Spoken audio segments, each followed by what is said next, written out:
Can start one. Kembali silakan. Terima kasih Mr. Langgoban. Terima kasih juga kepada semua yang mengikuti program pada malam ini. Yang dihormati penceramah kita pada malam ini Encik Saravanan Chetaya Lachumanan selaku founder syarikat V-Stream Revolution Sdn Bhd, di mana syarikat ini provide ataupun menyediakan kemahiran ataupun kepakaran di dalam drone security dan juga insurance. Seterusnya saya juga mengucapkan terima kasih kepada semua ahli jawatankuasa program serta hadirin dan hadirat yang dihormati sekalian. Alhamdulillah, setinggi-tinggi kesyukuran kepada Allah Ta'ala dengan limpah kurnianya dapat kita pada malam ini bersama-sama dalam satu program melalui platform Zoom dengan tajuk Bual Bicara Drone Merentas Dimensi, anjuran Teaching Factory ataupun kilang pengajaran UTM Melaka dengan kerjasama daripada kita punya rakan industri iaitu Hills Group Sdn Bhd. Untuk makluman, kita ingin menyatakan bahawa ini program pada malam ini adalah sebahagian daripada aktiviti TF ataupun Teaching Factory UTM yang mensasarkan fokus kita kepada pengajaran dan pembelajaran, di mana kita akan berkongsi maklumat serta pengalaman daripada pakar-pakar yang menjadi penceramah bagi program talk show ni ataupun bual bicara. So saya juga tanpa berlengah lagi ingin menjemput penceramah kita yang saya hormati, iaitu Encik Saravanan untuk buat sedikit pengenalan dan juga berkongsi pengalaman beliau bersama kita berkaitan dengan drone ini. Terima kasih, Doktor. Silakan ya. Okay. Salam sejahtera dan selamat malam kepada semua. Sejahtera. Encik Ambali, Encik Langgoban dan semua yang turut serta untuk bersama dengan saya hari ini untuk kita mendalami mengenai perkembangan drone. Saya ucapkan terima kasih kerana menjemput saya sebagai speaker ini. Sebelum itu saya nak tanya, suara jelas? Jelas. Jelas, Mr. Saravanan. So, dalam hari ini kita akan ada beberapa sesi soal jawab dan sebelum itu saya akan buat satu presentation yang saya telah sediakan. Dalam sedia presentation tu kita ada video dan slides. Saya akan sentuh beberapa perkara mengenai perundangan, kegunaan drone dan juga teknologi advancement yang ada di dalam drone lah. So saya akan cuba gunakan bahasa Malaysia sebanyak yang boleh, tapi ada tema-tema yang terpaksa digunakan dalam bahasa English dan nanti masa sesi soal jawab kita akan bincang dengan lebih jelas ni. Kalau semua okey, then saya akan share screen. Ya, silakan, Mr. Saravanan.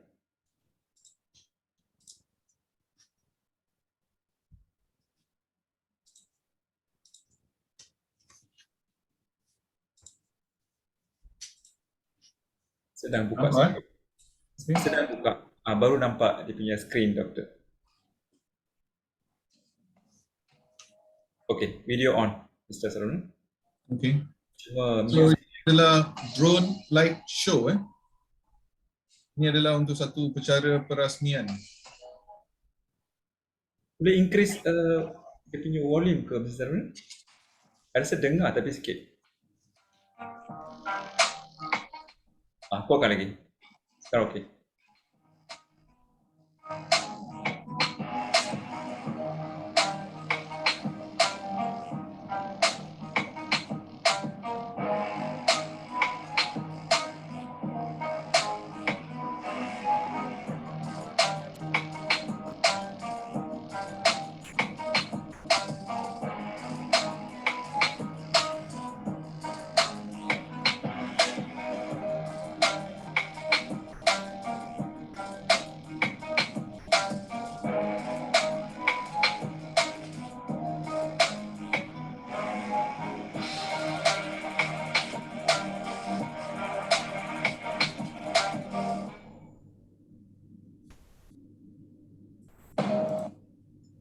Okay, tu tadi apa yang kita tengok adalah satu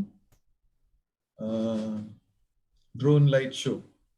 Okay, sekarang dia memang famous lah, ramai tengah gunakan drone light show untuk upacara pelancaran produk, upacara perasmian dan juga untuk ulang tahun, merdeka dan sebagainya. So, teknologi kita dah terlampau advance di mana kita boleh menggunakan satu software untuk mengendalikan ratusan dan ada yang buat sampai beribu drone yang membuat formation di ruang angkasa dan dia memberi satu pemandangan ataupun satu perspektif yang berbeza kepada kita. Dia ada 3D, 2D dan tadi kita nampak dia bergerak dan membuat bentuk-bentuk macam bentuk benua dunia kita dan banyak lagi. Salah satu faktor utama yang mendorong kepada penggunaan drone light show adalah tak ada pencemaran alam bila kita membuat drone light show berbanding dengan kita menggunakan firework ataupun bunga api. Okay?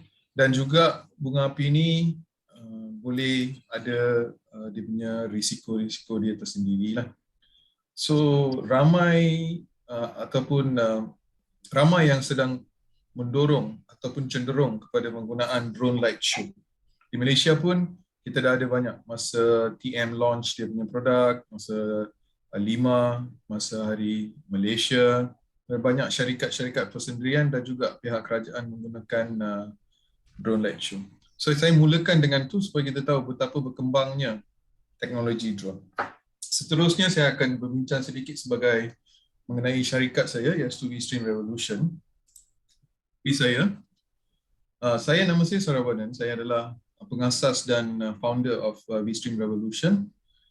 Kami dikenali dalam bidang industri drone sebagai first movers untuk drone insurance dan drone consultancy. Kami memberi perkhidmatan konsultansi kepada syarikat-syarikat yang ingin menceburi diri di dalam bidang drone, di mana kami akan memberi perkhidmatan dari segi perundangan, keperluan checklist, macam mana nak menggunakan drone, pengendalian drone dan juga insurance. Kami juga syarikat pertama yang memberikan solusi menggunakan drone untuk pemantauan di sebuah pelabuhan di Malaysia, di Pelabuhan Utara. Kami adalah yang pertama di Malaysia. Dan kami juga yang pertama melancarkan drone insurance. Macam kereta, kita beli kereta, kita ada insurance. Sebab drone pun mahal. Drone harga dia bermula daripada RM5,000 dan boleh mencecah kepada RM100,000 hingga RM1 juta. So kami ada memberi insurance untuk semua drone-drone yang ada di Malaysia lah. Kebanyakannya. So satu lagi video yang mengatakan menunjukkan sebagai kita adalah syarikat pertama yang membuat drone delivery ataupun pengantaran menggunakan drone untuk Air Asia pada tahun lepas.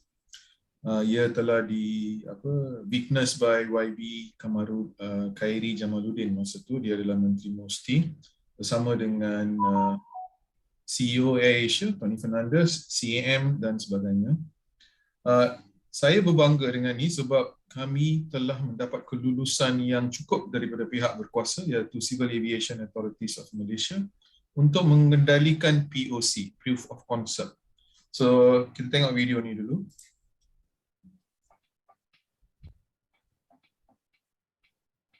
Okay, so when we talk about V-Stream and the drone tag that we carry, we are more on the made in Malaysia kind of solution providers. Yes, when we started using drones which is from overseas, but we had a big challenge when COVID came into this. Okay, so these drones, when you are getting it from overseas, we need to have parts and also service be maintained by competent persons. Okay, we do the first level of service.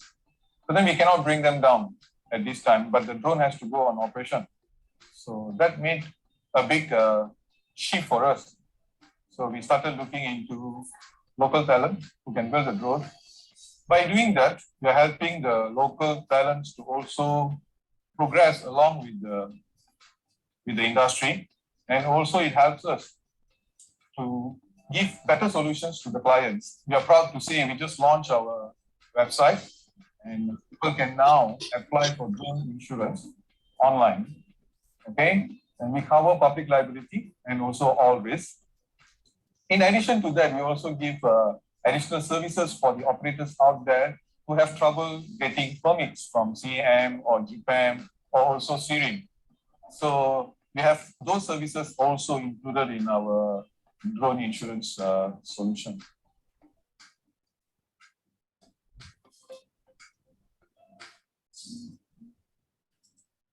Itu adalah satu video ringkas mengenai apa yang kita telah buat. Okay, so hari ini, Saruna, yes. baik pencapaiannya. Okay, terima kasih. Okay, so hari ini kita bincang pasal emerging drone industry in Malaysia. Dia lebih kurang sama dengan topik yang kita akan bincangkan hari ini lah.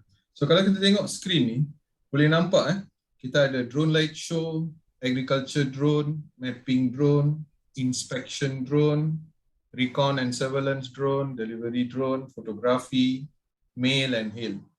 So gambar ni sebenarnya saya nak bagi gambaran kepelbagaian kegunaan drone. Drone ni boleh digunakan di semua industri yang ada risiko untuk membuat kerja ataupun membantu untuk mempercepatkan satu proses kerja. Okay. So kita tengok dari pertanian, mapping, kita buat inspection, pemantauan dan banyak. So apa tu drone? Okay. Ramai tanya apa tu drone kan? Kita dengar perkataan drone, kita nak tahu apa tu drone. Okay, drone ni sebenarnya dynamic remotely operated navigation equipment. Itu adalah ringkasan perkataan drone. Ada juga satu lagi pandangan di mana lebah jantan. Lebah jantan ni pun ada nama dia drone. Oleh kerana bila kita menggunakan drone, dia akan menghasilkan satu bunyi. Zzz. Sama macam bunyi yang dibuat oleh lebah masa dia terbang. So drone pun ada bunyi macam tu. Oleh kerana tu dia sinonim mereka menggunakan nama drone. Okay, tapi yang betulnya adalah dynamic remotely operated navigation equipment. Okay. Dan untuk drone berfungsi, kita ada banyak komponen dia. Komponen-komponen dia termasuk daripada flight controller. Flight controller ni macam CPU, macam motherboard dengan CPU. Dia yang akan menerima semua kawalan ataupun tindakan yang kita bagi kepada remote control. Dia akan terima dan dia akan bagi input ataupun output. Bila terima output, dia bagi input, dia bagi output kepada perkakas-perkakas yang ada tu untuk react to the response. So kita ada flight controller, dan kita ada power system, kita ada firmware, hull tu body dia lah. Firmware tu software. Lepas tu kita ada ground control station atau kawalan darat. Kita ada data management untuk kita kawal data kita. Communication kita guna RC dan sensor dan sebagainya. So drone kita rumus kepada agriculture. Kenapa agriculture dulu? Yang pertama saya nak bincang pasal agriculture sebab muka bumi Malaysia ni memang lebih daripada 60% ni digunakan untuk pertanian. Dan kita adalah pengeluar minyak kelapa sawit terbesar di dunia, bukan terbesar sekarang lah, kita kedua lepas Indonesia. Kita ada banyak sawah padi, getah, nenas dan banyak durian. Semua memerlukan buruh yang banyak. Dan pada masa COVID ni, kita telah melanda satu masalah besar di mana kita ada kekurangan buruh kasar ataupun buruh-buruh yang kita perlu daripada negara luar. Okay. So oleh kerana itu teknologi drone banyak membantu kepada petani untuk membuat penyemburan racun ataupun penjemuran baja. Dan juga teknologi drone digunakan untuk mengenal pasti kesihatan sesuatu crop ataupun tanaman. Kita menggunakan dua jenis drone yang berbeza. Untuk kita buat penyemburan, kita guna drone penyemburan. Okey, dia lebih besar. Dia boleh membawa muatan yang agak banyak, daripada 10 liter hingga 25 liter, 30 liter pun ada. So oleh kerana dia bawa liter yang besar, banyak, dia akan menggunakan drone yang besar lah, drone terbesar. Untuk kita tahu permukaan bumi dan tanah dan dia punya kesihatan tanaman tu, kita guna drone yang kecil tapi dia guna sensor yang lain. Kita tengok di sebelah kanan tu dia ada macam kemerahan dan kehijauan tu, itu kita panggil NDVI lah. Okey, itu adalah sensor dia untuk tahu kesihatan pokok. Lepas tu mapping. Apa kegunaan mapping? Okey. Sekarang ni kita tengok yang ni adalah satu projek kita di mana mereka nak buat solar farm. So sebelum mereka buat solar farm, mereka kena buat peta of kawasan yang dia nak buat solar farm tu. Okey. So kalau ni, ini adalah salah satu tapak di Perak, di Kopeng, di mana kita dapat satu projek untuk buat mapping. So mapping proses kita akan guna marking tu, TBM, temporary bench marking tu, yang kita tengok merah tu kan, di cross tu. Lepas tu yang dia pegang tu, itu adalah ground point. Ground point, GCPs kita panggil dia. So itu akan connect dengan Jabatan Jupan Malaysia, dia akan bagi koordinat tempat tu. Lepas tu kita flykan drone. So kita ada dalam 12 ground point. So drone ada warna merah tu kan, kita fly, lepas tu drone akan ambil banyak gambar. Banyak gambar. So sebelah bawah tu ada banyak gambar kan. Dia akan stitch together. Bila dia stitch together, hasil dia yang last kali kita akan dapat satu peta yang kita boleh letak di atas Google Map ataupun Google Earth. So bila kita nak tengok, kita boleh tengok dalam tu mana tempat yang paling tinggi, mana tempat yang paling rendah, mana tempat yang berbukit, ataupun kita panggil digital surface model, auto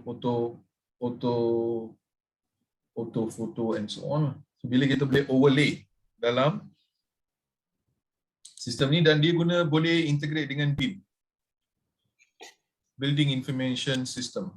Untuk kita nak bina kan, kita boleh tahu mana kita nak buat excavation, mana kita kena tambah dan sebagainya. Drone delivery macam saya bincang tadi, kita buat first drone delivery untuk AirAsia. Kita bawa kita fly dalam 1.74 km, tak jauh, 1 km lebih sahaja. Berat yang kita bawa tu dalam kurang daripada 1 kilogram lah. Ini hanya satu konsep, kita tunjuk yang drone ni memang boleh digunakan untuk buat pengantaran. So ini keluar dalam surat khabar. So drone fotografi, kita tengok gambar ni. Bila drone berada di ruang udara pada satu ketinggian, pemandangan yang kita dapat ni agak luas daripada apa yang kita tengok dari darat. So kita panggil ni bird eye view lah.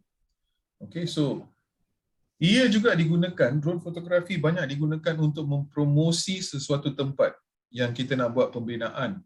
Macam kita ada nak launch satu project site untuk kondo ke apa ke, kita take fotografi ni, kita tunjuk tempat-tempat yang ada berdekatan dengan project site kita.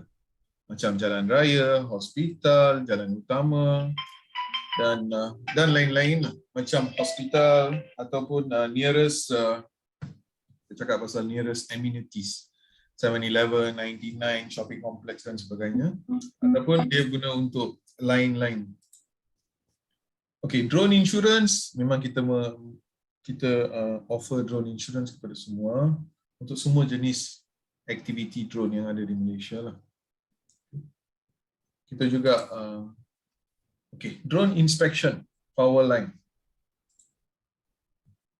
Kita pernah tengok power line ni kan? Ya. Semua pernah tengok power line ni. Okay. Power line ni harus dibuat penyelenggaran yang berkala. Okay, kalau kita tak buat penyelenggaran yang berkala, dia akan mengakibatkan di mana kita akan terputus bekalan elektrik.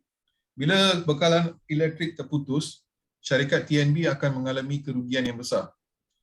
Oleh kerana dia tak nak ada keputus ataupun bekalan elektrik dia terganggu, dia perlu buat inspection macam ni.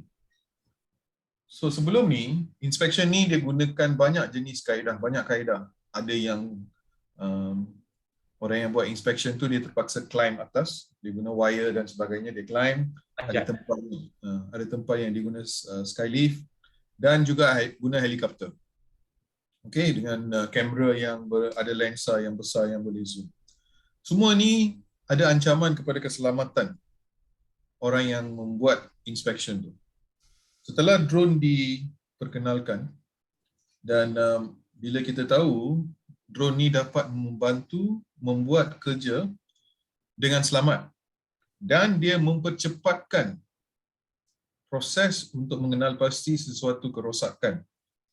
Dan oleh kerana dia ada drone tu, sebenarnya kita nampak gambar-gambar ni macam dekat kan. Dia sebenarnya drone tu ada lensa yang boleh zoom. Ada drone yang boleh zoom 30 kali. Sekarang ada drone yang boleh guna digital zoom sampai 60 kali pun ada. So drone tu boleh berada di satu jarak yang selamat daripada objek yang kita nak buat inspection tu. Misal kata ini adalah objek, dia tak perlu ada dekat sangat, dia boleh ada jauh. Okey? Dan dia akan guna teknologi kamera yang ada untuk zoom dan ambil gambar macam ni. Dan juga ini adalah inspection untuk power line yang general lah. Mereka juga ada yang dia nak tengok kabel tu, dia punya line.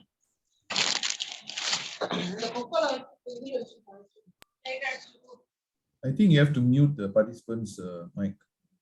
Yeah. You can do that. Okay, so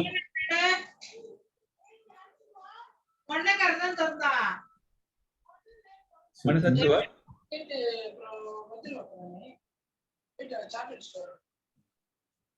Mr. Ilango, you can try to mute. Yeah, I'm muting now. Finish. Mana apa tirar bila channel store ma benar seni. Hello? Oh, dia kurus para memorinya. Cari tu. Okey dah. Dah mute. Silakan. Okay, so this is ini adalah salah satu cara ataupun satu example yang bagus lah menggunakan drone. Lepas tu untuk telco tower juga, telecommunication tower dan juga solar panel. Telecommunication tower banyak dia orang gunakan drone untuk tengok semua equipment dia, wire dia, semua okey tak, dan juga kalau dia nak buat satu lagi tower yang baru, dia kena tahu line of sight. So mereka akan ada satu range. So kita akan flykan drone daripada tempat ni, kita akan tunjuk mana yang line of sight yang ada dan mereka akan bina di sebelah sana lah. Dan dia pun ada point-point yang dia akan guna untuk zoom dan ambil gambar. Solar panel kat Malaysia ni sekarang, Malaysia kita sedang kehadapan untuk mendapatkan renewable energy lah. Kita juga nak capai dalam, saya rasa kalau tak silap saya, 25% of our energy to be renewable. So banyak large scale solar sedang dibangunkan di Malaysia. Bila solar panel ni adalah satu kawasan yang luas dan besar, cara untuk mengenal pasti sesuatu kerosakan pada sel solar panel tu, mereka terpaksa buat secara manual ataupun pergi kepada, apa dia panggil dia ada dia punya terma yang dia punya control board tu kan, then you check on the control board, dia tengok mana satu yang rosak. Tapi kalau kita guna drone dengan thermal technology, tengok kat bawah tu dia tunjuk merah, hijau, biru, kuning kan. So yang merah tu paling panas, yang kuning tu selepas merah, then hijau, kuning dan biru adalah paling sejuk kawasan tu. So gunakan drone untuk kenal pasti solar panel punya masalah dalam 12 hingga 21 anomalies boleh dikenal pasti menggunakan drone dengan lebih cepat dan tepat. Drone consultancy itu adalah satu perkhidmatan yang kita beri di mana kita membantu syarikat-syarikat yang ingin membeli drone, dia nak keluarkan tender, so kita boleh tolong dia buat tender untuk drone tu, ataupun dia nak set up department, dia nak tahu siapa post holder yang patut ada dalam department tu, siapa yang patut ada. Dia bukan macam apa yang sedang berlaku sekarang di mana bos akan beli satu drone, bagi dekat satu staff, nah you go learn and you operate. Sebab bila benda tu berlaku macam tu, staff tu dia akan cuba fly drone lah. Drone ni memang senang dikendalikan sebab dia ada banyak sistem-sistem yang membantu dia supaya drone tu boleh berada di satu tempat yang tepat tanpa bergerak. So dia bolehlah belajar dari YouTube dan sebagainya. Tetapi dari segi perundangan, apa tu peraturan yang perlu dia ikut? Dia takkan tahu. Lepas tu dia pun takkan tahu macam mana nak buat checklist sebelum dia terbang, selepas dia terbang, apa yang dia patut buat, macam mana dia buat maintenance, macam mana drone tu patut disimpan, bateri dia macam mana harus dijaga. Itu semua kita akan membantu. Ada banyak yang kita perlu buat. Drone training ni, banyak syarikat yang buat drone training. Drone training ni penting untuk kita memberi ilmu kepada generasi muda ataupun orang-orang yang berminat untuk menceburi bidang drone ni lah. So kita kena ajar dia dari segi semua perundangan yang ada di Malaysia, cara pengendalian drone yang baik dan software yang ada untuk menggunakan drone, cara maintenance dan sebagainya. Kita juga ada buat drone green building inspection. Bangunan-bangunan atau kilang-kilang yang nak ambil inisiatif green building ni, dia akan dapat tax exemption. So dia ingin memberi, dia kena buat satu audit lah. Bila dia buat audit tu, ada syarikat yang akan mentauliakan atau mengisytiharkan drone syarikat ni, dia ada green initiative lah. So kita gunakan drone untuk tengok tempat-tempat hotspot yang dipatut betulkan supaya energy is more conserved lah. Selain daripada itu, jual dan beli drone. Banyak drone kat Malaysia ni, kita adalah pengimport drone terbesar di Asia. Kita pun tak tahu, tapi kita adalah pengimport drone terbesar di Asia selepas China. Mr. Sarunan, kita pun Malaysia the largest drone solution provider terbesar di dunia. The first syarikat pertama yang is Aerodyne lah. Aerodyne is the world first And largest. service provider. Yeah. Bangga ya. Yeah, that's very nice. It's very happy. Kita patut berbangga lah dengan pencapaian syarikat Aerodyne. Dia adalah Encik Kamarul, dia punya founder dan CEO. Kawan baik saya. Okay, so sekarang saya akan sentuh pasal perundangan di Malaysia, drone UAV, drone law and agencies in Malaysia. Okay, so drone Malaysia Law and Agency, Unmanned Aerial Vehicle ataupun UAV, Operation in Malaysian Airspace. Kita tengok ni, Warta Kerja Persekutuan Federal Government Gazette, Peraturan-Peraturan Penerbangan Awam, Civil Aviation Regulation 2016. So, bukan sembarangan, kita tak boleh menerbangkan drone sesuka hati kita. Dia ada akta. Dan kalau kita ada akta, maksudnya kamu boleh dikenakan tindakan undang-undang.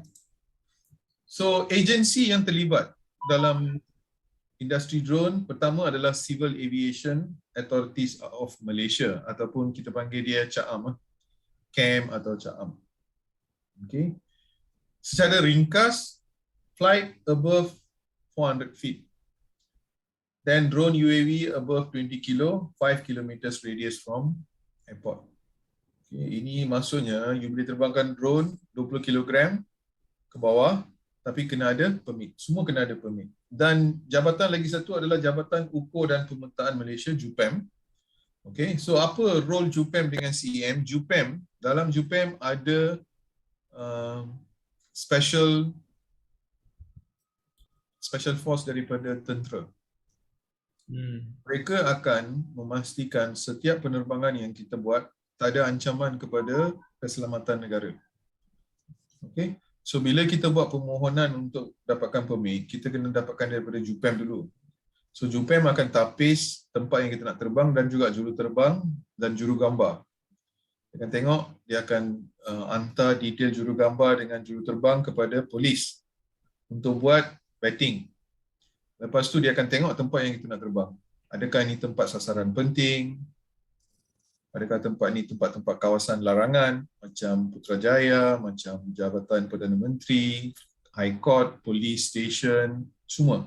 So bukannya tak boleh terbang. Kita kena ada kelulusan lain. Okay. Kalau itu adalah kawasan-kawasan larangan, kawasan sasaran penting, kita perlu dapat kelulusan daripada CGSO, Chief Government Security Officers.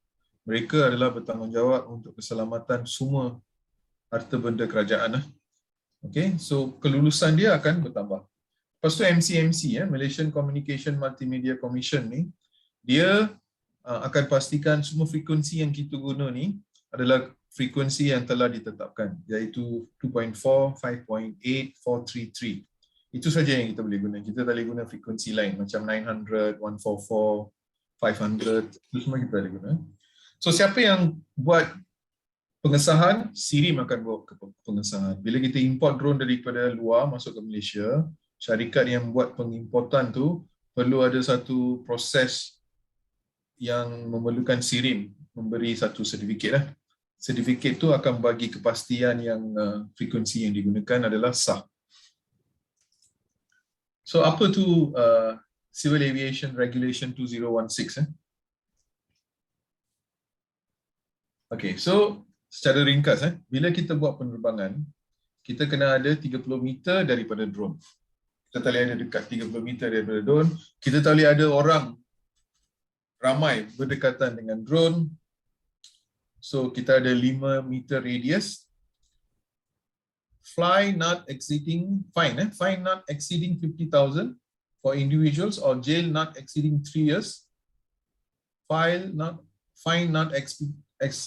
exceeding 100,000. So kita boleh dikenakan denda sebanyak 50,000 untuk individu dan penjara selama 3 tahun, dan untuk syarikat 100,000. Okay. Kalau kita menggunakan drone tanpa mendapat kebenaran. Okay, secara default, by default, all airspace are no fly zone by default.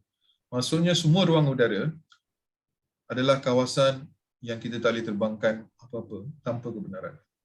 Kita tidak boleh buat attachment to the pay drone. Macam kita tak boleh buat benda-benda nak bawa mercun lah dalam drone. Ada yang banyaklah diorang buat benda-benda yang kita buat penambahan kepada drone yang dah ada struktur.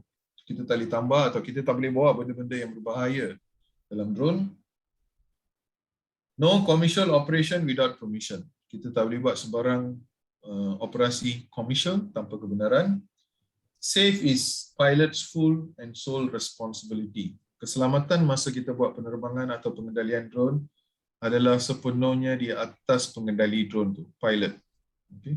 Keselamatan yang kita cakap ni bukan kepada drone, tetapi kepada public ataupun aset yang ada di sana. Maintain unaided line of sight at all time. Unaided maksudnya, bila kita terbangkan drone, kita patutnya boleh nampak drone tu dalam mata kasar tanpa menggunakan sebarang bantuan sebagai binocular. Okay, so itu yang dimaksudkan unaided line of sight. So penerbangan yang macam ni kita panggil dia VLOS, Visual Line of Sight Operation.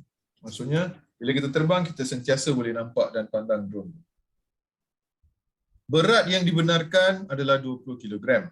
Untuk drone-drone yang lebih berat daripada dia, dia ada proses yang lain untuk mendapat kebenaran. Kita tidak boleh menerbangkan drone 50 meter daripada sebarang struktur macam human, vessel, vehicle and structure.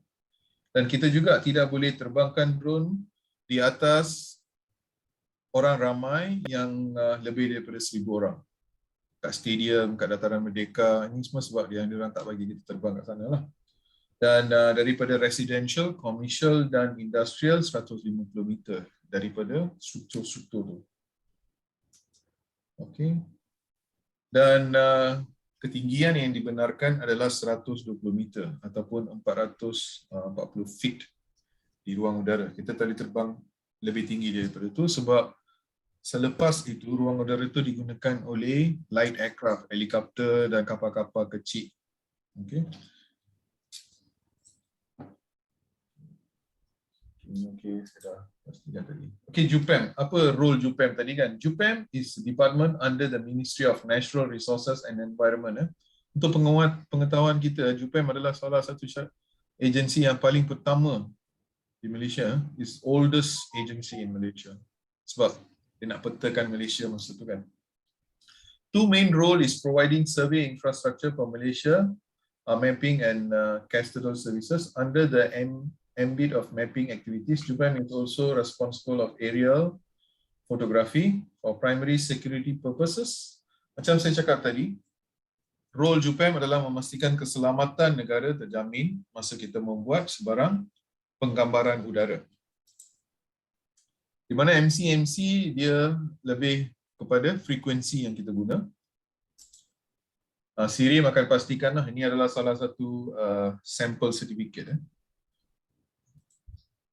Okay. Permit kat Malaysia macam mana? Nak dapatkan permit. So, misal kata saya nak buat satu operasi, saya dapat satu job daripada pihak UTM.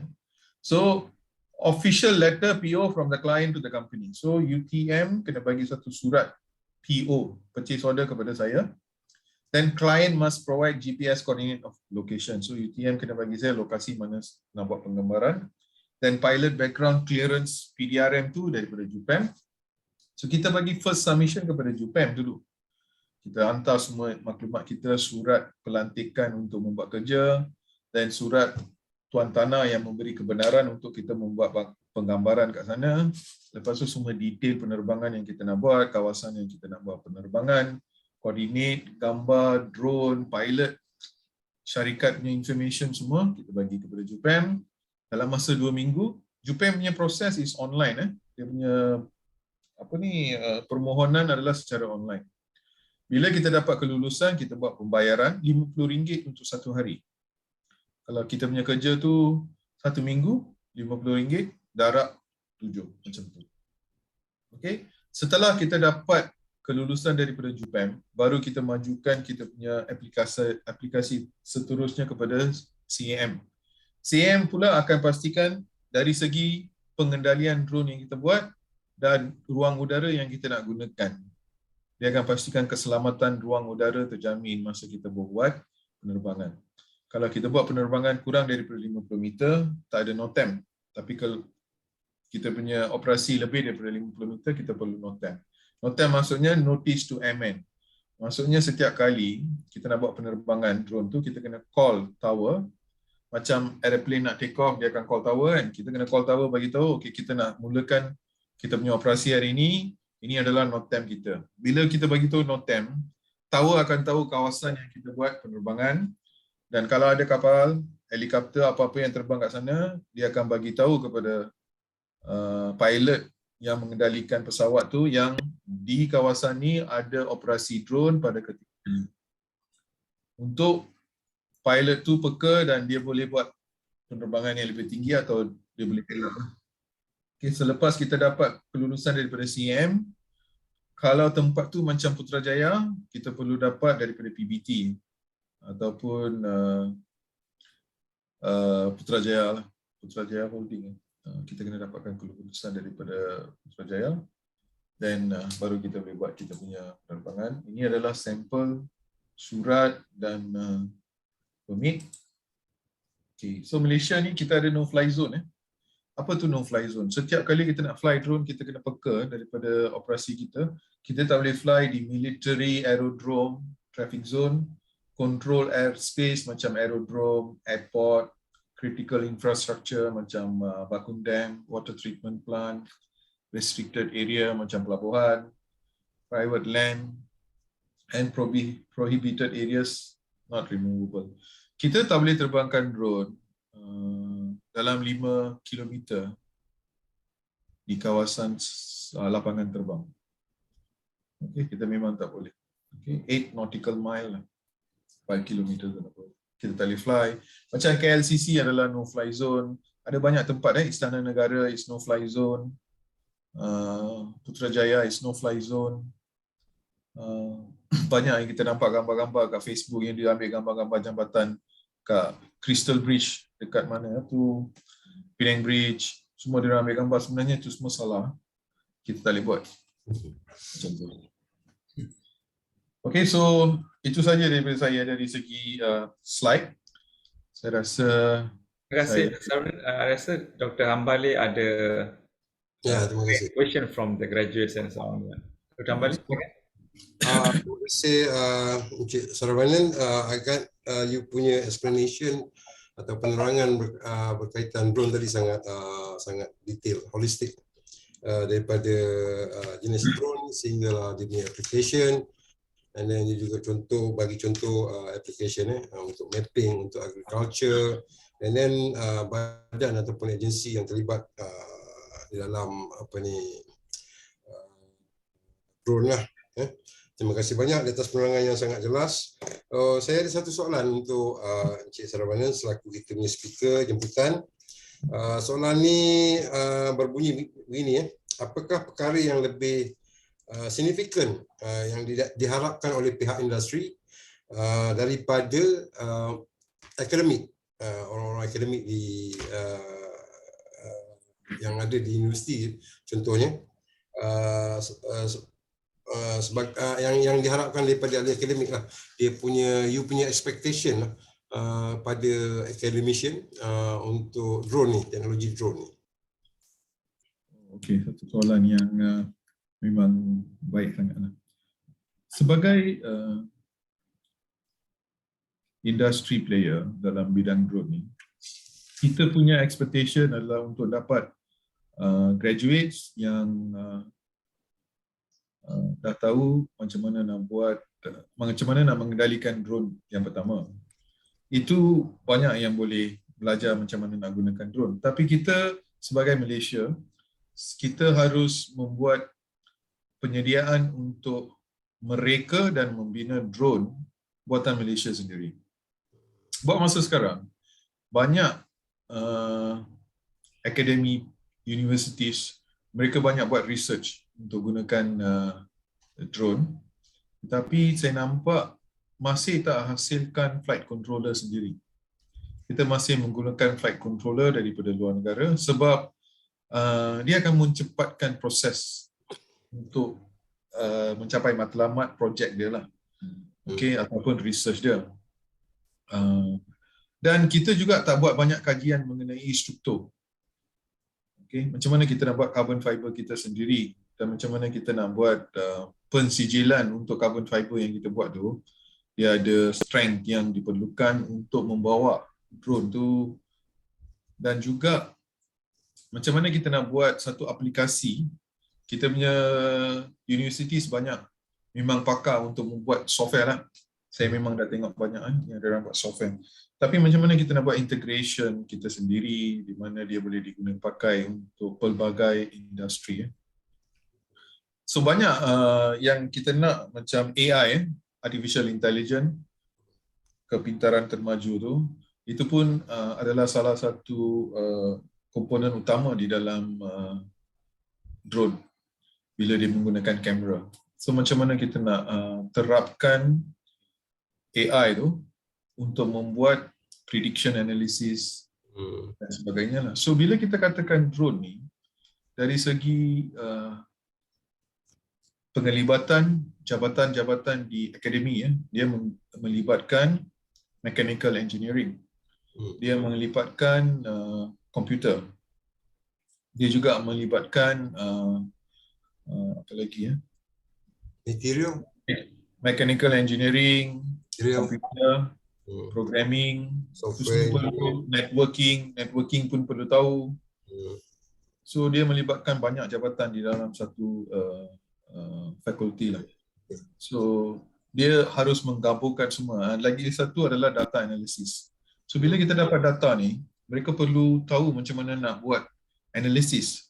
Kita dari macam Jabatan Pertanian, kita sendiri tak ada banyak data mengenai padi ataupun kelapa sawit tau. Data-data ni semua macam bila kita nak buat predictive analysis dan sebagainya, kita kena ada satu reference point untuk mengenal apakah ni. So which is good, which is bad. Itu semua sekarang dibuat sekarang. Tengah dibuat. Saya pun ada banyak membuat 2-3 projek macam tu. So ini yang kita harapkan daripada akademi, so that the graduates that's coming, they have all these capabilities of doing it.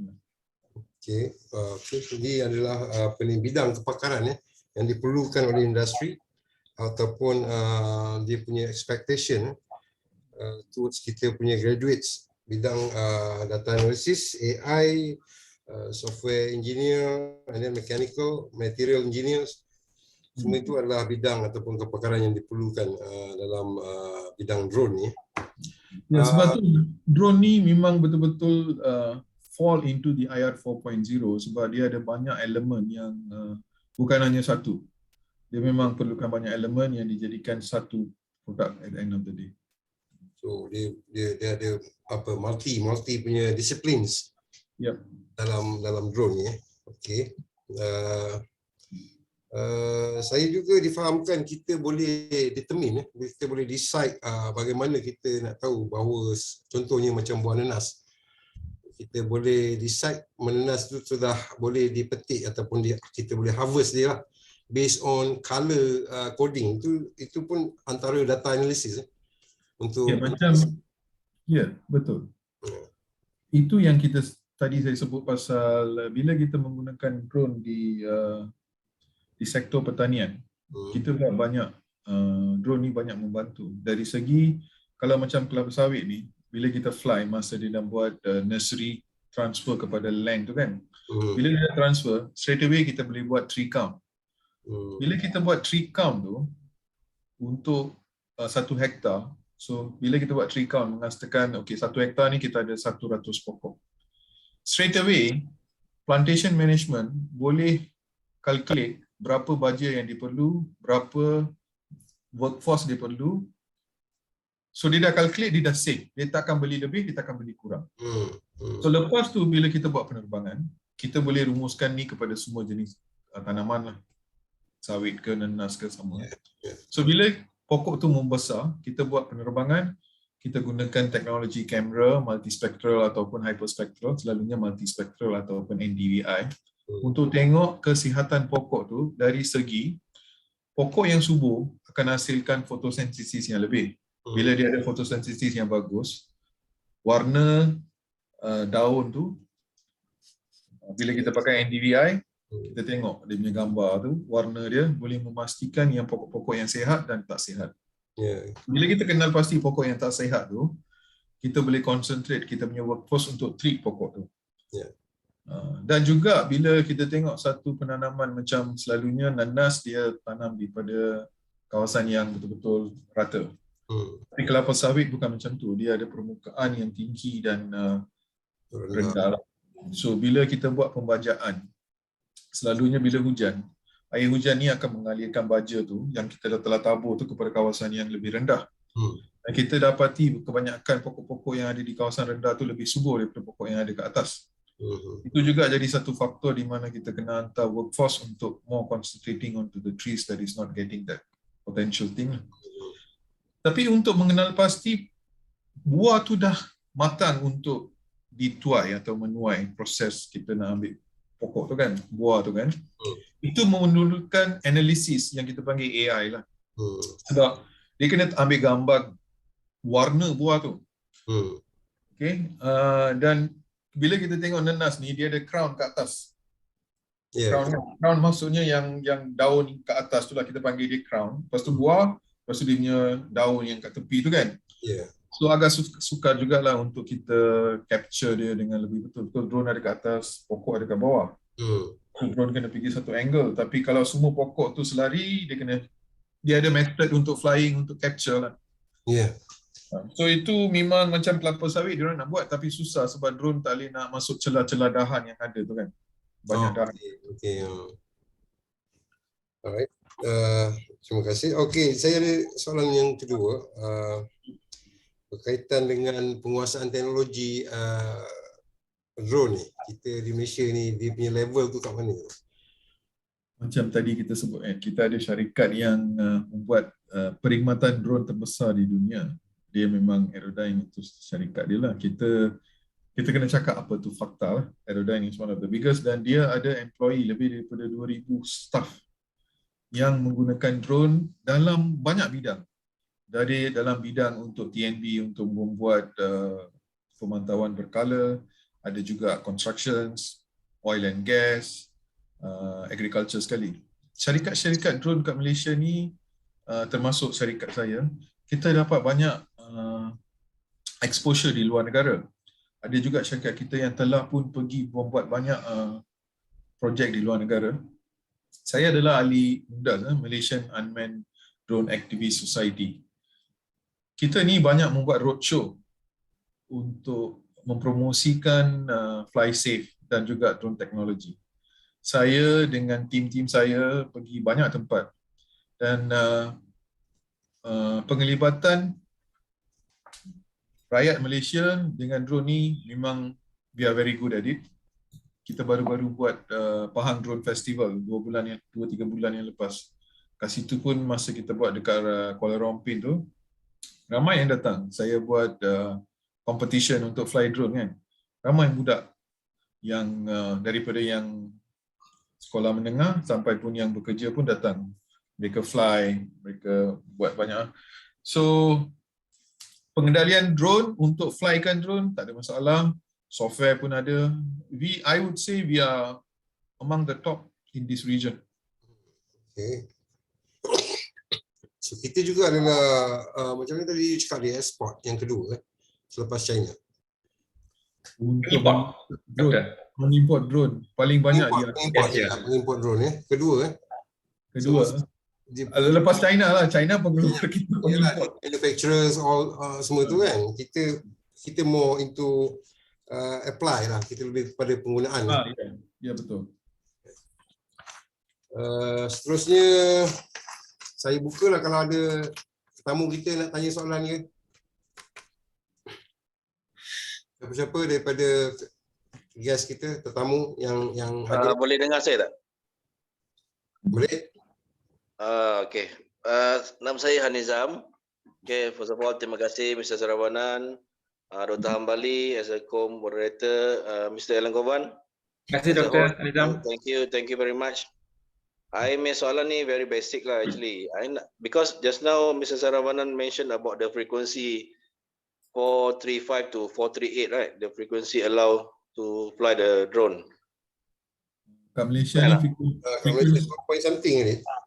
frekuensi yang dibenarkan adalah frekuensi Wi-Fi yang kita panggil free band, iaitu 2.4, 5.8, 433, 5.5030 tu tapi kena perlukan special permit lah. Ini adalah frekuensi yang dibenarkan.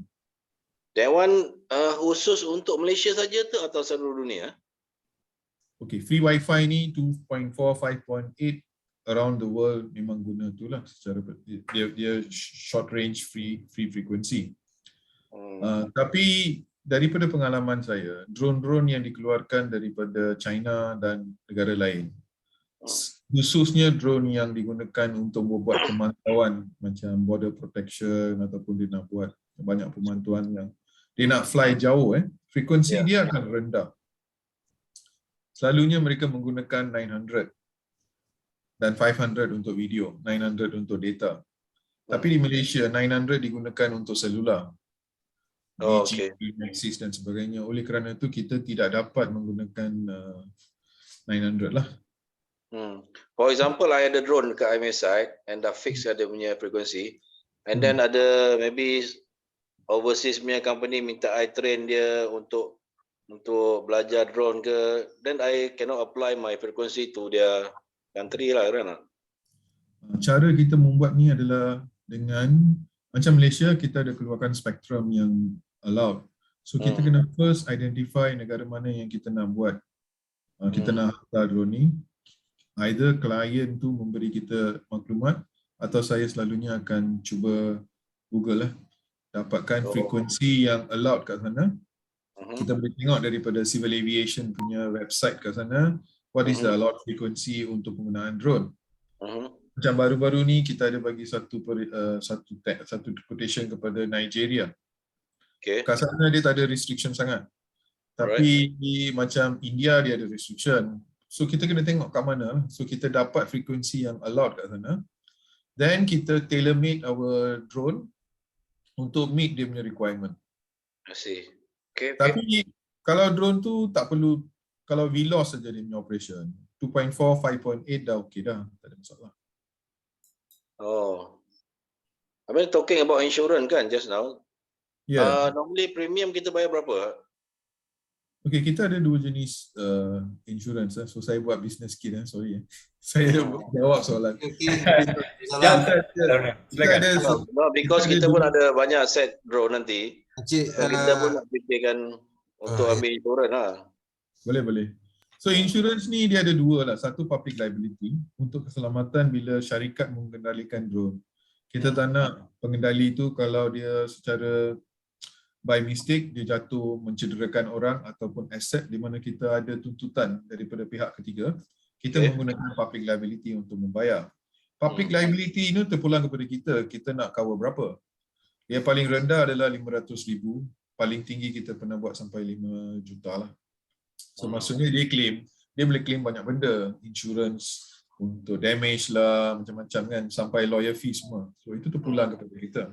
Tapi untuk drone, kita dah invest dalam drone, kita beli drone 20,000, 10,000, kita nak pastikan if anything happen, kita boleh claim. Kita ada all risk. All risk ni dalam 5 hingga 7% lah daripada harga drone.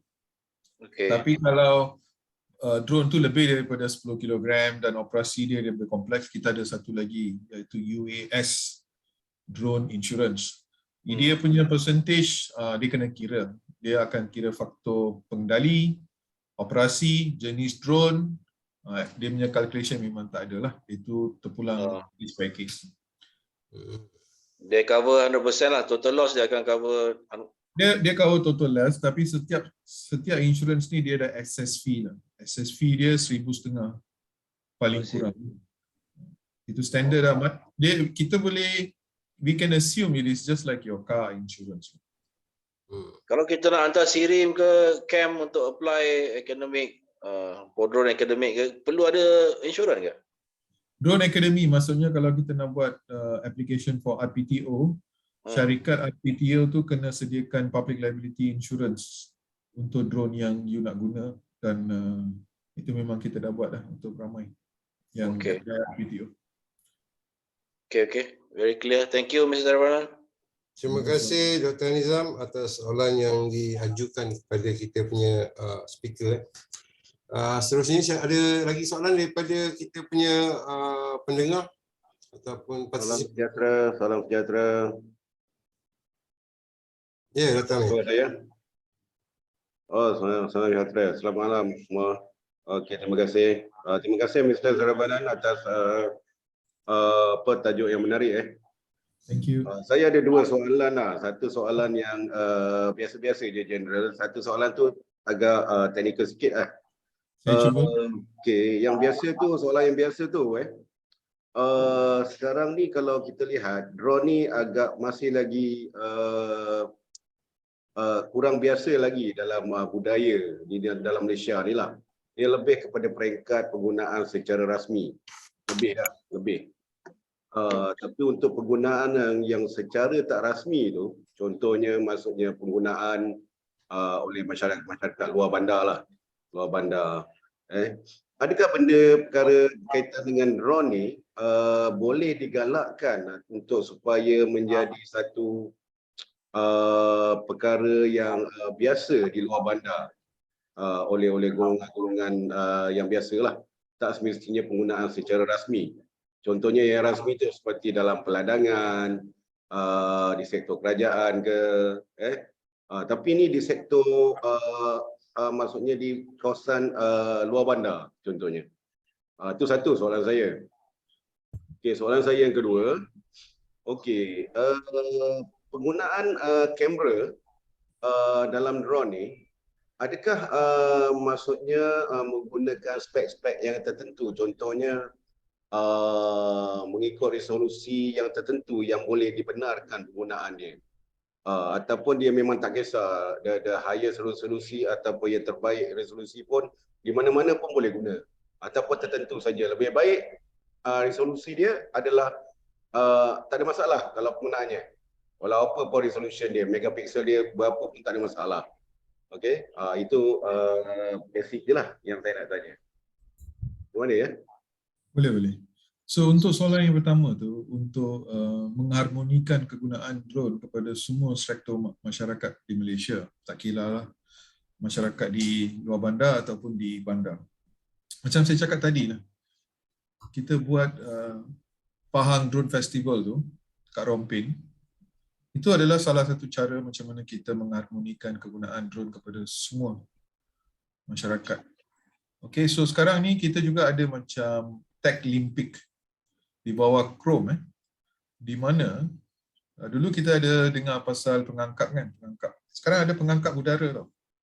So Kelab Udara Malaysia ni sedang giat mempromosikan kegunaan drone di sekolah-sekolah, sekolah menengah, di mana peserta yang menjadi anggota Kelab Udara ni, mereka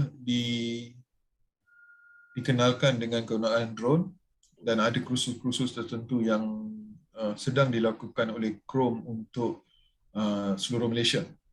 Itu satu. Dan juga peka terhadap sekolah-sekolah pun peka terhadap drone ni. Kita pun buat banyak roadshow mengenai penggunaan drone.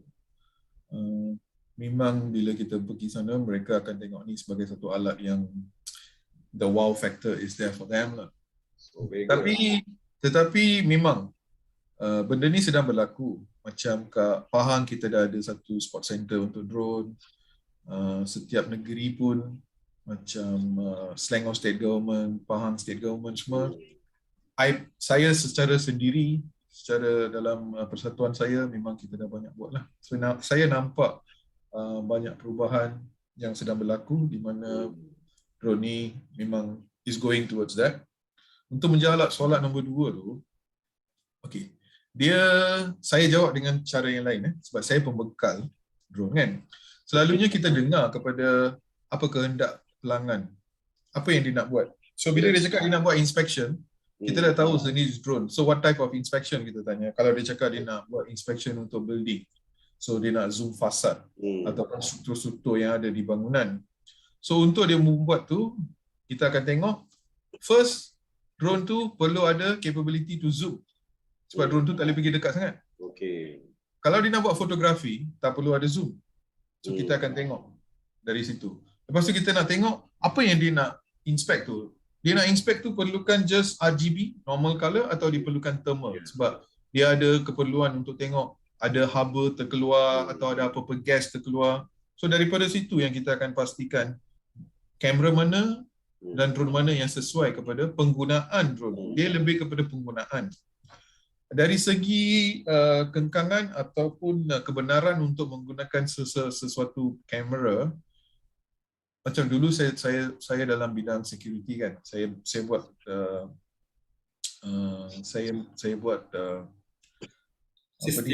sistem design untuk critical infrastructure semua kan. Ada teknologi kamera macam thermal ataupun night vision yang memang perlukan kelulusan daripada keluar macam Amerika, macam FLIR kan, FLIR kan. Semua thermal camera yang kita guna adalah daripada FLIR. FLIR ni daripada USA, Amerika. So FLIR ni apa yang kita pakai tu yang telah diberi kelulusan untuk digunakan di seluruh negara, seluruh dunia lah. Tapi FLIR pun ada teknologi yang dia tak boleh nak bagi kepada semua. So far saya tengok banyak drone yang ada di pasaran yang kita boleh beli secara terus. Tak ada masalah tu lah. Pengeluar tu dia nak pastikan yang apa yang dikeluar tu boleh dibeli daripada semua dan boleh digunakan oleh semua. So oleh kerana tu dia guna kamera dan teknologi yang boleh dipromosikan secara luas lah tanpa sebarang halangan. Saya harap saya dapat jawab soalan. Sebab saya perhatikan bila kita sebut tentang lens kamera tu, ia akan maksudnya melibatkan penggunaan secara yang lebih maksud saya yang kritikal lah dalam drone. Sebab tanpa kamera, so macam main layang-layang je lah, kan? Betul tak? Jadi dengan adanya kamera tu, dia menjadi daya tarikan utama. Jadi macam sekarang ni macam lens tu dia ada berbagai-bagai filter, betul? Sekarang punya produk lah kan, yang saya lihat lah filter, macam-macam filter, macam-macam color. Itu mungkin menarik penggunaan drone, terutamanya bagi yang penggemar drone lah. Okey, soalan saya yang berikutnya, sorry saya penambahan soalan saya. Boleh. Ada tak negara yang tak ada law tentang drone ni? Ada. Kita buat satu, ada, maksudnya tak ada law macam kat Bangladesh. Kita ada satu projek yang kita nak buat dengan Bangladesh. Dia baru nak strukturkan dia punya law. Dia macam ni, undang-undang untuk penggunaan ruang udara tertakluk kepada negara-negara yang mengendalikan dia. Macam Malaysia ni, kita under EASA, European Association of Airspace. EASA is under ICAO, International Civil Aviation Organization.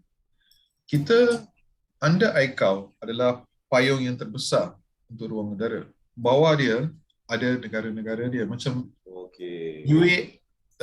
Amerika tak termasuk dalam EASA. Only European. Kenapa European? Kita ni British kan? Kita guna British punya terms. So syarikat, negara-negara yang fall under EASA, EASA telah mengeluarkan garis panduan untuk kegunaan drone. So negara-negara yang tertakluk di bawah EASA, civil aviation dia kena guna EASA punya regulation untuk penggunaan drone. Cuma negara tu dah mula guna pakai the regulation or not. Itu yang penting. So sama juga dengan negara-negara yang lain di bawah ICAO, dia ada dia punya rules and regulation. So itu untuk menjawab soalan tuan. So dia ada blok-blok tertentu lah. Ya. Baik. Terima kasih, Cik Zurrahmanan. Terima kasih Dr. Amir. Terima kasih atas soalan yang sangat baik juga. Dapat kita tahu seperti ini. Seterusnya saya dengan rasa besar hati untuk menjemput CEO drone, Hills Drones, Sdn Bhd untuk mungkin berkongsi ataupun nak bertanyakan soalan ke apa-apa. Dipersilakan Encik Syarin dan juga Mr. Langgoven untuk memberikan sedikit pandangan ataupun share something with the audience. Zarin kena unmute dia. Okay. Assalamualaikum and a very good evening. Thank you to our guest speaker today, Mr. Saravanan. Okay. We met previously dekat ni kan, dekat drone exhibition in KL a few weeks ago. Okay. Actually, a drone memang is an interesting business lah. I have to say memang menarik. Okay, is involve bila talk about drone ni, budak kecil pun dah minat. Itu different dia. Budak kecil pun dah minat. So actually kalau kita tengok in term of business lah, business ke, in term of business, dia very wide, very broad.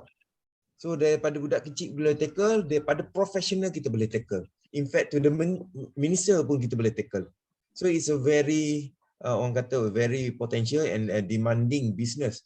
So memang Vstream I tengok tadi, wow. So many dia punya diversified kan. From the insurance pun dia tackle, since dia the first kan, the first drone insurance provider. Okay, tapi Malaysia kalau have to say lah, kalau Malaysia ni is a small country je.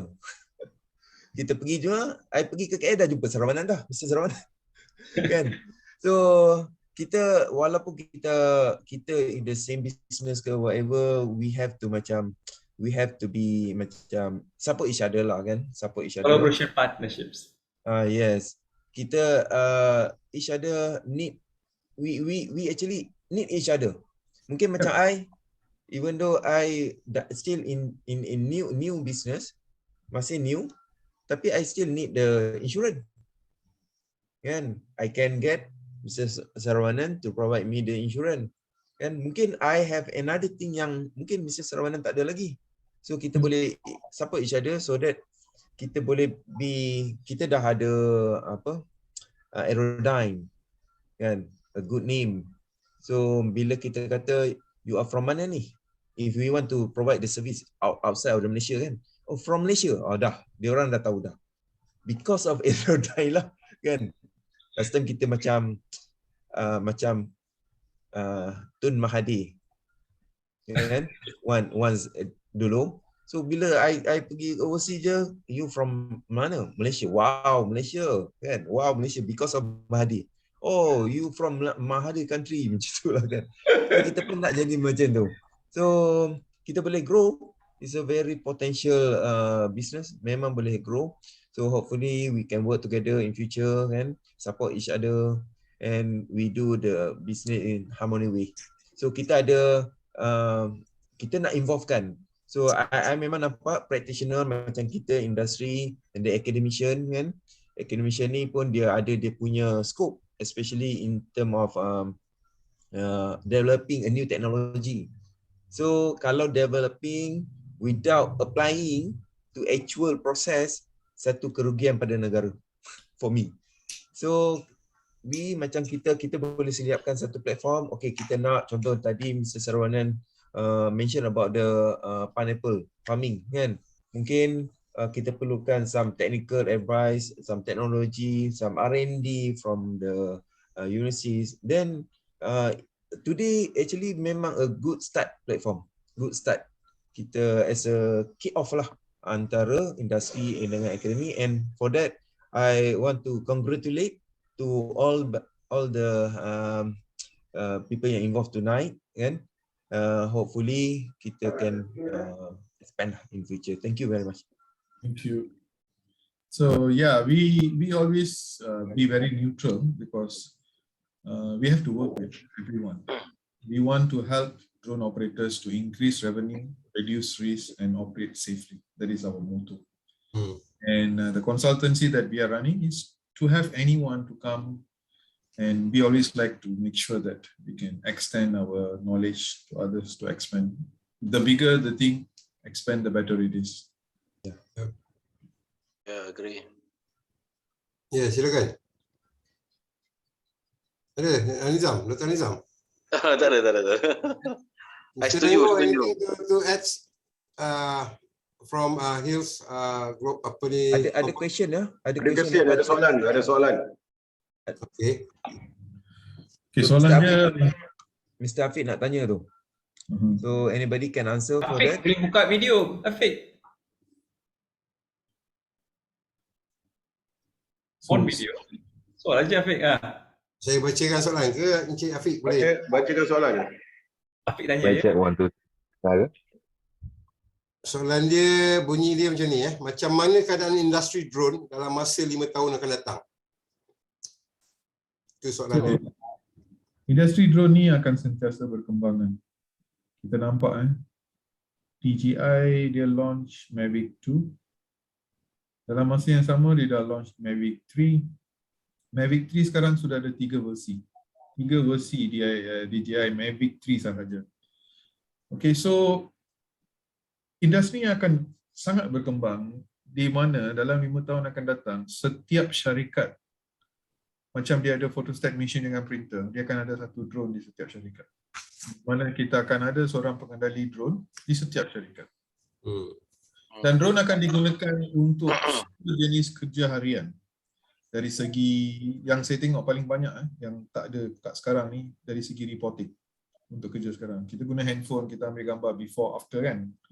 Akan ambil satu masa di mana drone digunakan untuk membuat tu. Dan juga drone akan membuat banyak kerja yang ada risiko tinggi untuk keselamatan. Okay, so macam mana kita nak buat social economy kat sini? Social economy dia lebih kepada drone tu robot. Robot memang boleh buat apa yang kita arahkan. Tetapi untuk memastikan drone tu membuat apa yang kita arahkan tu, kita kena ada kepakaran untuk repair, maintain, operate. So itulah yang saya nampak dalam 5 tahun yang akan datang. Ada soalan? Boleh tanya? Boleh. Silakan. Okay. Terima kasih Dr. Andali selaku moderator. Mr. Saravanan, very good explanation today. Thank And you. Mr. Govan for your effort lah untuk make sure this talk successful. Cuma Teamwork. saya nak tanya pada Mr. Saravanan. Okey, bila kita bincang tentang drone ni tadi, saya nak tahulah, saya ada 2 soalan lah. Yang pertama, sekarang ni benchmark teknologi drone daripada negara mana? Maksud saya yang selaku kita pengguna di Malaysia ni, kita akan refer. Adakah dari China ke, Germany ke, Turki ke dan sebagainya, USA ke? Mana yang kita akan benchmark lah untuk kita jadikan sebagai satu rujukan. Sebab pada saya negara kita lebih kepada pengguna, user. Okay, itu yang pertama. Dan yang kedua, dari segi costing untuk kita menggunakan drone ni, based from your experience lah. Daripada kita beli, kita guna, maintenance sampailah dia expired, how many long dia punya ni usia dia, berapa jangka masa satu drone kita gunakan daripada kita beli sampailah expired, dan berapa kos dia tu, anggaran you lah. Okey, itulah 2 soalan daripada saya. Okay, so benchmark. Kalau kita tengok sekarang ni, benchmark di seluruh dunia is DJI lah. Sekarang peperangan di Rusia pun, Ukraine dan Rusia pun guna drone DJI untuk buat diorang punya operasi. So, apa yang DJI telah dapat buat is, dia dah dapat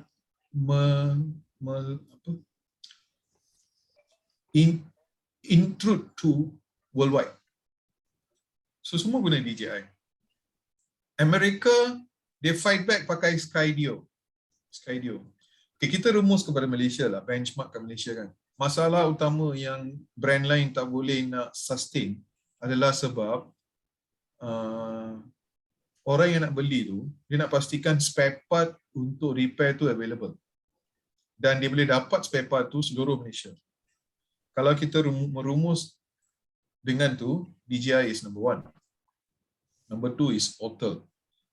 That Haswell, Xiaomi itu semua yang lain lah. Itu semua jenis-jenis drone yang tak dapat banyak populasi kat Malaysia. Sebab adalah ni. Macam mana saya tahu? Sebab saya buat insurans. Setiap drone yang masuk kepada saya tahu apa jenis model yang mereka guna. Okay? Dan saya dapat banyak daripada DJI lah. Daripada Mavic Air 2, Mavic DJI Mini Pro, Avatar, Mavic Series, Mavic 2, Mavic 3, M300, Matrix, M30, Phantom, banyak lah drone ni yang paling banyak. Okay, itu yang pertama. Teknologi daripada China lah.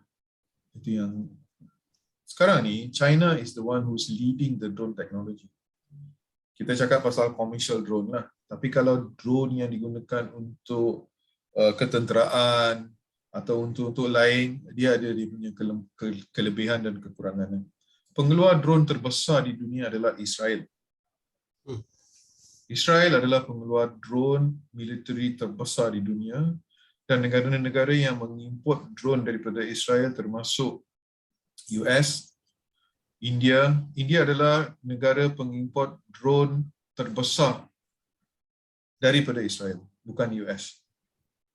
Okay, then US followed by US. US pun ada keluarkan drone, tapi dia tak nak teknologi dia get to others' hand, so dia jarang bagi drone dia kepada orang luar lah. Dia ada dia punya own way of doing the contract. Turkey is also leading now.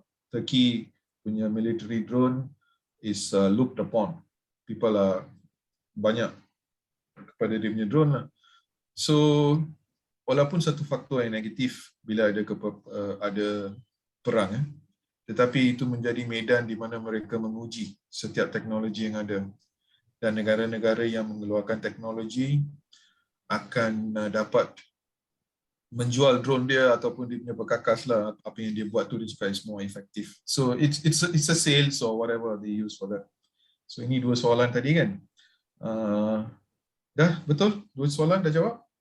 Second tu ni apa tentang costing from kita buy sampailah kita expired, how costing anggaran macam saya cakap tadi kan, Mavic 3 keluar pada awal tahun ni, dalam pertengahan tahun ni.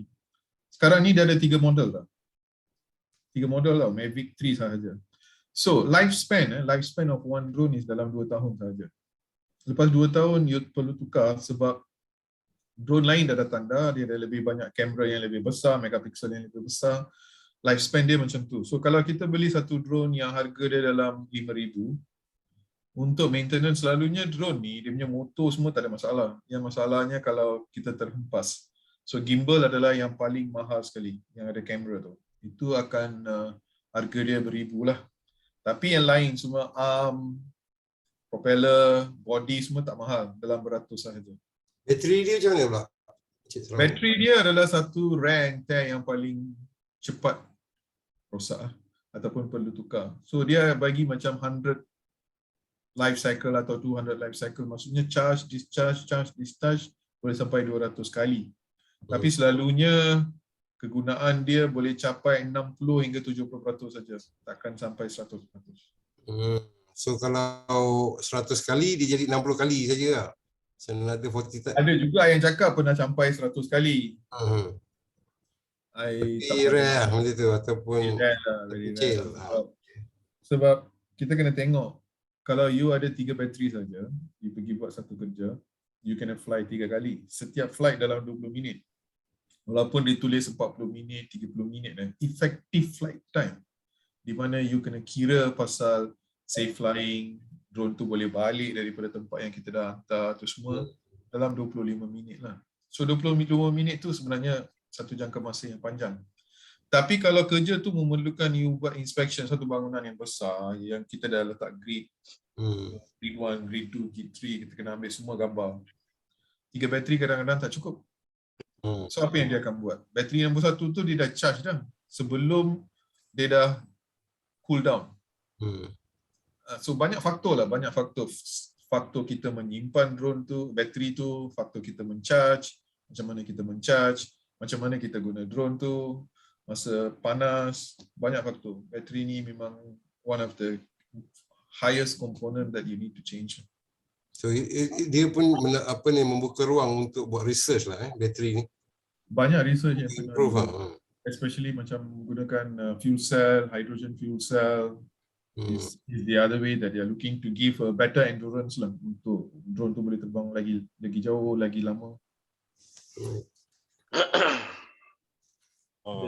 Saya nak tambah soalan boleh tak? Boleh.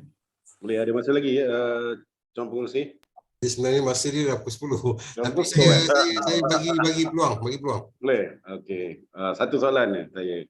Bila sebut drone ni, kita biasanya Mr. Saravanan, kita sebut drone ni je, kita tak lari biasanya nampak ada 3 huruf DJI. Okey. Saya cuba memahaminya. Sebenarnya macam faham tapi macam tak faham. Kalau sebut istilah dia dalam bahasa Chinese punya DJI, Dajiang Innovation, betul? Betul. Dajiang Innovation. So Dajiang Innovation je dekat situ je kita dah tahu ini daripada China lah ni. Tapi adakah model lain ataupun nama lain selain daripada DJI ni? Ada. Ya. So itu soalan dia. Apa jenis maksudnya? Itu soalan dia. Ya, itu soalan dia. Okay, so DJI ni walaupun dia pandai, dia buat apa? Dia buat listing dekat Nasdaq. So dia akan jadi satu syarikat US walaupun kilang dia di China. Okay, ini adalah salah satu cara membuat pemasaran yang luas lah. Kita ada banyak brand. Brand yang famous adalah DJI, lepas tu Autel Robotic, AUTEL Robotic. Autel Robotic ni dah ada pemasar di Malaysia. Lepas tu kita ada Xiaomi jarang lah. Tapi Autel is the second. Autel ni dari US. Itu juga salah satu spin-off daripada DJI. Spin-off daripada DJI juga. Lepas tu yang 100% US is Skydio. Skydio ni memang 100% daripada US. Lepas tu kita ada ini 3 adalah brand yang paling saya tahu lah. 3 brand ni.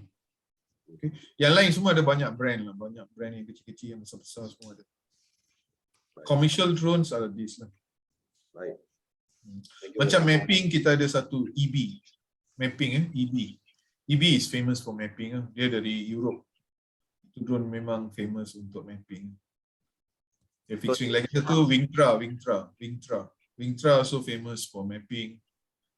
Banyak. So DJI ni penggunaannya meluas lah. They are the market leaders globally. Terutamanya untuk macam tujuan untuk latihan dan sebagainya, memang DJI ni saya rasa nampak macam lebih popular berbanding dengan yang lain-lain. Adakah betul? Betul, sebab bila kita sebagai pengajar, saya pun banyak ajar pasal pengendalian drone ni kan. Kita akan gunakan satu jenis model yang ramai boleh guna. So kita tak perlu ajar benda yang lain-lain kepada setiap pilot. So memang DJI leading lah dari segi pemasaran, dari segi market size, dari segi software development, hardware development, semua memang dia yang leading lah. Baik. Terima kasih. Terima kasih juga Dr. Amir atas soalan yang diberikan. So saya ada satu soalan. Boleh ya? Cik Sarwan sikit lagi? Ya, satu lagi. Saya nak tanya satu soalan. Since kita kata macam drone ni satu, dia punya nak main dia ataupun kita nak involve dalam drone ni macam nampak macam satu investment yang besar. So ada peluang ke untuk kita jadikan benda tu macam affordable lah. Jadi kita boleh create more people to get involved in drone. Macam sekolah kita boleh create future customer untuk sekolah kita boleh buat club. So tapi kalau dia mahal, dia akan jadi macam satu hurdles ataupun satu macam restriction lah untuk kita dapatkan crowd minat dengan drone ni. So ada pandangan tak tentang tu? Bagaimana boleh kita jadikan drone ni satu benda yang affordable to dia punya different kind of backgrounds, people punya backgrounds lah. Satu perkara yang paling bagus dalam drone ni, pengendalian dia adalah sama untuk drone yang kecil ataupun drone yang besar. Di mana bila kita menggunakan remote control untuk fly drone ni, cara penerbangan dia iaitu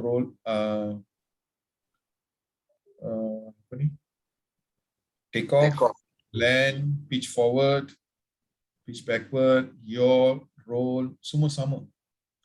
So oleh kerana itu adalah sama, kita boleh gunakan drone yang paling murah untuk tujuan mengajar. Drone yang kita guna untuk buat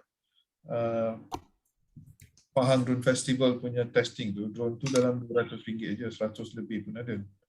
So kita boleh gunakan drone tu untuk mengajar macam mana nak mengendalikan drone. Sebab macam kita letak first gear, second gear, third gear, fourth gear tu sama. Takkan berubah kalau kita guna mode 2 lah. Mode 2 is generally used throughout the world. So terpulang kepada kita punya appetite. Drone memang ada untuk setiap harga. So kalau kita nak ajar golongan yang menggunakan drone untuk bekerja, drone dia kena lain. Sebab kita nak ajar macam mana nak zoom, macam mana nak buat mapping, macam mana dia nak. Tapi kita punya tujuan adalah untuk mengajar sahaja kepada golongan murid-murid. Kita boleh guna drone yang lebih murah. Tello pun ada. Tello dalam RM800. So drone ada dalam RM100 hinggalah beribu-ribu. So kita boleh pilih drone yang sesuai. Dan salah satu yang kita akan buat adalah second hand drone sales ni. Ramai yang jual drone yang dia dah beli tu. Ada drone baru. So market untuk second hand drone pun ada banyak. Cuma kita akan launch dalam masa yang terdekat second hand drone yang certified by Vstream with extended warranty. Bila tu? Dalam first quarter of next year lah, sebab kita tengah preparekan kita punya platform. Di mana dalam platform ni, siapa-siapa yang nak jual second hand drone tu, kita akan ambil, kita jadi macam custom lah. Kita akan ambil drone tu, kita akan check, kita akan certify drone ni okey, atau apa-apa yang perlu ditukar, kita akan tukar. Dan kita akan bagi sertifikat, macam buat sertifikat untuk drone ni, mengatakan kita sudah check, dan drone ni second hand with extended warranty. So bila orang nak beli drone tu, dia dapatlah sesuatu yang lebih apa, value for the money lah dia ambil tu kan. Dia tahu Belum ada konsep ya, sama. ya. Itu kita akan launch dalam sebelum bulan 3 tahun depan. Okay. Terima kasih. Saya rasa kita sampai situ Encik Lengovan. Boleh juga, I ada few minutes for Ada soalan ya? Ada thanking, especially thanking to everyone. Alright. So saya rasa saya tamatkan kita punya sesi talk show ni ataupun kita punya bual bicara tentang drone pada malam ini dengan ucapan ribuan terima kasih, especially to kita punya guest speaker iaitu Encik Saravanan dengan knowledge dan juga experience yang dia kongsikan bersama kita. Saya nampak sikitlah drone punya orang kata status ataupun dia punya penerimaan drone di Malaysia ni. Nampaknya kita tidak jauh jugalah tertinggal, cumanya on the research and development side tu kita ada sikitlah. Okay, tapi dari segi penggunaan drone kita agak tak tertinggal sangat jauh lah. Okay, so terima kasih juga kepada semua partisipan. Kita punya organizer Hills Global Sdn Bhd, Encik Lengovan dan juga CEO Encik Sarin. I ada 2 section, just quick one, Doktor. Alright, sure, please. Terima kasih, Doktor. Saya mengucapkan terima kasih kepada PF, UTM, the whole team, termasuk Mr. Saravanan daripada V-Stream Revolutions dan para hadirin, Doctors, Professors dan community, including Hills Drone CEO Encik Muhammad Sarin. Saya mohon supaya each of us buka video kalau sempat, kalau boleh. Kita ada section dan ada section kedua. Very quick one, then can complete the section. Siapa yang sudi yang boleh buka video, sila buka video. Sharina, Evan, Reda, okay. Alright. Senyum ya, senyum. Cakap 3, nampak 1, 2, 3. Alright. Let me save it. Sekejap, please second.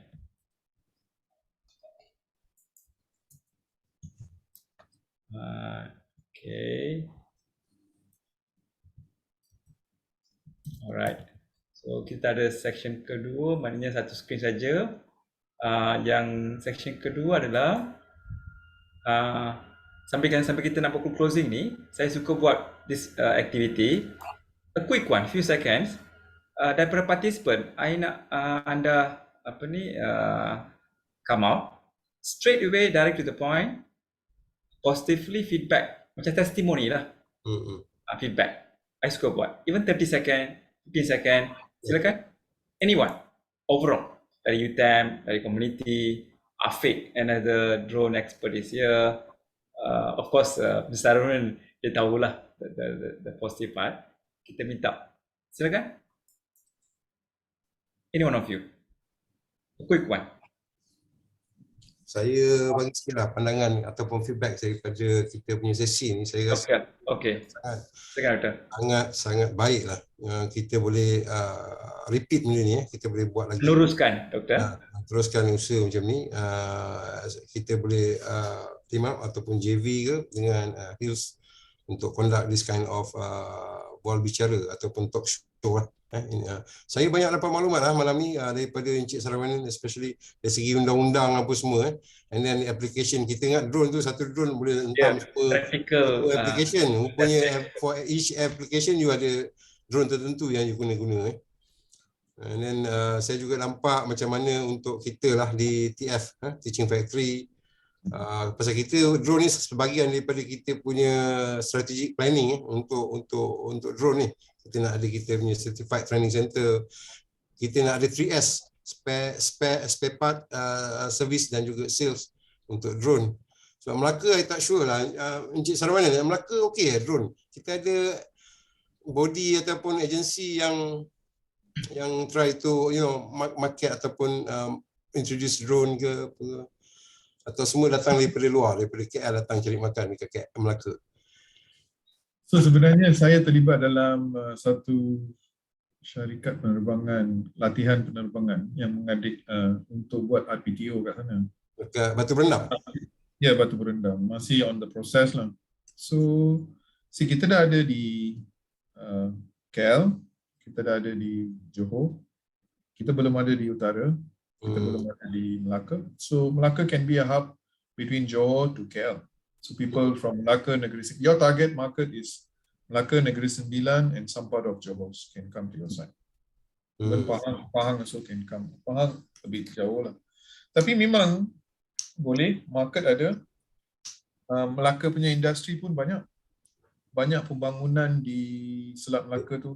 Ya, I tengok macam kita popular dengan tourism kan. Kita ada historical building semua tu kan. Sebenarnya apa nanti maybe I can come and meet you guys and propose this 3D how we can capture air and also ground cameras and make it as a virtual tour using 3D. So kita ada scanner. 360. Okay, thank you. Right. Okay, thank you, especially Dr. Hambali.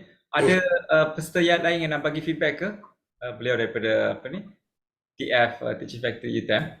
Seorang lagi, public, Shurina? Oh, Mr. Wadi Belen? Silent. Afiq, you nak bagi feedback ke? Okay. Jadi saya nak buat few lines of statement dan saya hand over kepada Dr. Hambali boleh buat closing. Kita Hills Global Sembat, Hills Drone, ada partner with the collaboration partner with the Teaching Factory, UTM. Jadi kita sudah mula offer program-program seperti half day, one day, latihan-latihan drone ya, asas, pro, 3 hari dan juga kita akan meneruskan ke tahap RPTO train latihan untuk menjadi drone pilot. Seterusnya kita pun ada buat mapping daripada pelajar drone level TVET 1, 2, 3 di mana mereka boleh meneruskan pelajaran tertiary di universiti college iaitu peringkat ke diploma, degree, masters. Siapa yang mungkin tak buat level baik dalam masa sekolah. Jadi perkara-perkara ini akan seterusnya diteraikan melalui website kami, termasuk informasi speaker kita Mr. Saravanan tentang insurans, syarikat dia specialized dan sebagainya, termasuk TF, Teaching Factories, ada pelbagai fakulti engineering, technical university unik di Malaysia, dan juga berkaitan dengan Hills Drone kami sendiri sebagai startup player, dan kami juga ada teknologi daripada beberapa negara, dari India, top 5, top 1, daripada beberapa negara yang lain, Pacific Industry. Jadi teruskanlah daftar melalui website kami untuk series talk show seterusnya, setiap bulan, setiap minggu, beberapa speaker. Ramai lagi dalam bahasa Malaysia, bahasa English, bahasa Mandarin, bahasa Tamil. Kami ada Arabic and African speakers for drone and technology. Daftar dan teruskan perjalanan anda sambil contribute dan juga sambil menjadi peserta. Jadi jemput visit website kita dalam peta description. Jadi terima kasih Dr. Hambali, take over please. Terima kasih Mr. Mengo. Terima kasih juga semua participant, especially our guest. Sangat-sangat bermanfaat. So, itu saja daripada saya. Terima kasih. Thank you very much. Thank you. Dr. Hambali, can I do closing? Yeah, sure. Terima kasih. Terima kasih. Terima kasih. Thank you, Mr. Saravanan. Thank you. Saravanan, special thank you. Thank you. We will meet up. Okay. Thank you. Terima kasih. Sama. Thank you Dr. Ida. Thank you Dr. Hamid, Dr. Anizam, Dr. Irman. Thank you Mr. Wadi Belen. Okay, thank you. Terima kasih. Dr. Sivan Sensis here. Terima kasih.